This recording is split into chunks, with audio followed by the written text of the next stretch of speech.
سلام عليكم. الفيديو ده للبنات بس. طبعا كتير مننا بيحاول يستخدم طرق ازاله شعر مختلفه، وده عشان توصل لاريح واسهل طريقه وعشان البشره تبقى ناعمه وجميله. وكتير مننا عشان الطرق الجديده زي مثلا الليزر اللي موجود في المراكز بنروح للمراكز اللي بره وبنعمل جلسات. ولكن الجلسات دي خليني اقولك ان بنسبه كبيره جدا ممكن تعرضك لاي عدوى جلديه لو ما استخدمتش تكنيك معين، ولو ما استخدمتش جهاز معين يفصل ما بين الجهاز وجسمك ويبقى بتاعك فقط. وطبعا كل الحاجات ديت هتخليكي مش مرتاحه، ده غير الاحراج وده غير الحرمانيه في بعض المناطق. وعشان كده في تقنيه جديده اسمها تقنيه الوميض الضوئي، استخدمتها شركه بريطانيه عشان تعمل جهاز ليزر منزلي، جهاز دمادو للليزر المنزلي. شركه دمادو دي شركه بريطانيه استخدمت تقنيه جديده. التقنيه ديت بتطلع وميض ضوئي يموت بصيلات الشعر زي جهاز الليزر اللي موجود في المراكز بالظبط، لكن طبعا بشكل ينفع بشكل منزلي. الجهاز دوت سهل جدا في الاستخدام، وطبعا هيوفر عليكي وقت ومجهود وفلوس كتير جدا جدا، لان سعره اساسا ما يجيش سعر جلسه او جلستين بالكتير فول بودي، وطبعا هيكفي معاكي. خلينا نتكلم عن الجهاز.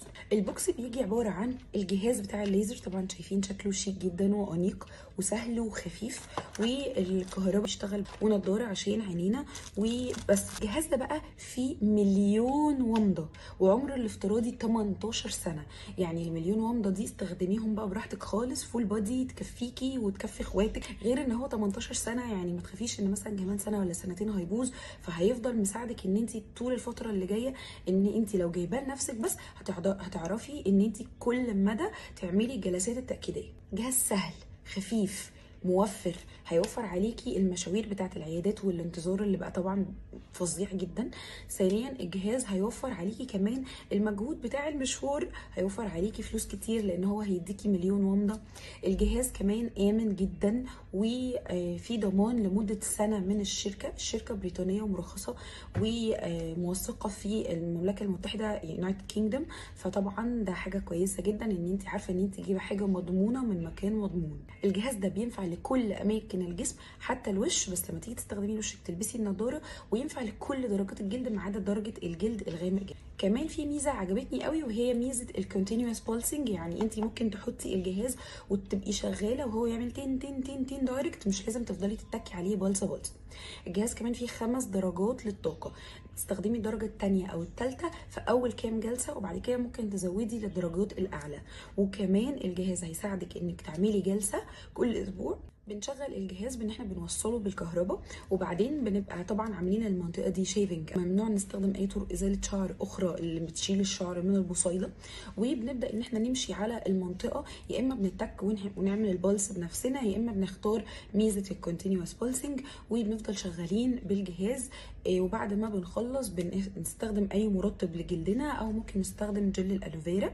الجهاز بشغله مثلا مده ربع ساعه وبعدين بريحه شويه، بعدين اكمل. لو انا هعمل جلسه فول بودي مثلا هستخدمه لمده طويله لمنطقه كبيره. طبعا لما نيجي نستخدم الجهاز ما ينفعش نكون لابسين اي اكسسوارز او ساعه او اي حاجه، تبقى المنطقه نظيفه وتبقى المنطقه مهيئه ان انا هشتغل عليها، ومش عليها اي كريمات ولا عليها اي حاجه. يناسب الشعر الاسود والبني والاصفر الغامق، مش هيناسب الشعر الاصفر الفاتح او الشعر الاحمر، ولا طبعا الشعر الابيض. وطبعا كلنا عارفين قاعده ان كل ما كانت البشره فاتحه والشعر اغمق كل ما كان فعاليه الجهاز احسن. بنعمل الجلسات ازاي؟ طبعا انا يبان ان هو اوف ومش شغال، زرار الباور موجود هنا، وفي كمان تك على زرار الباور يبدا ان هو يشتغل. بنشغل الجهاز ازاي؟ بنوصله بالكهرباء، هيبان لي ان هو هنا اوف، وبعد كده هبدا اتك على زرار الباور هيبدا يشتغل، واقدر اتحكم، وهيبان لي كمان هنا عدد البلصات. وبعد كده اقدر اتحكم بقوه درجه الحراره، ويفضل ان انا في الاول استخدم درجه ثانيه او ثالثه من الزرار بتاع الباور.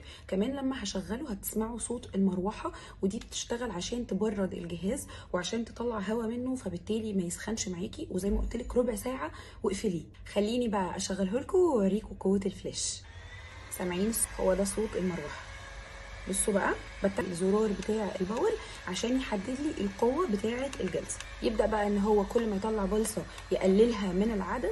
وطبعا بنقول بميزه الكونتينوس، لما بتيجي تقفليه بتتكي ضغطه طويله على الباور ويبدا يعد سكندز كده لحد ما يبدا ان هو يقفل 10 ثواني ويقفل.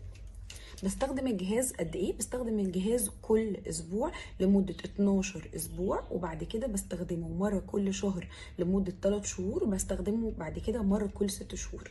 طبعا عشان هو جهاز منزلي والموميد الضوئي قوته وفعاليته اضعف شويه من الليزر اللي موجود في المراكز، وده طبعا شيء اكيد، لان الليزر اللي موجود في المراكز دوت بيبقى جهاز كبير وبيبقى محتاج تراخيص وحاجات، والتقنيه بتاعته قويه جدا، ما ينفعش اي حد يستخدمه.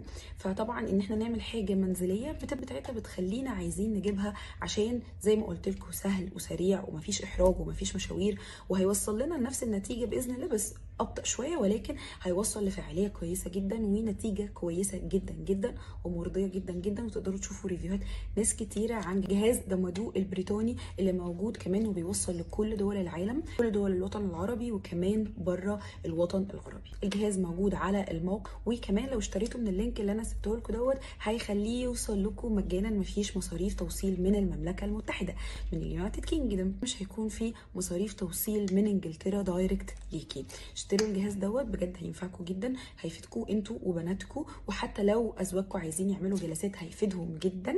جهاز دامادو البريطاني على ضمانتي.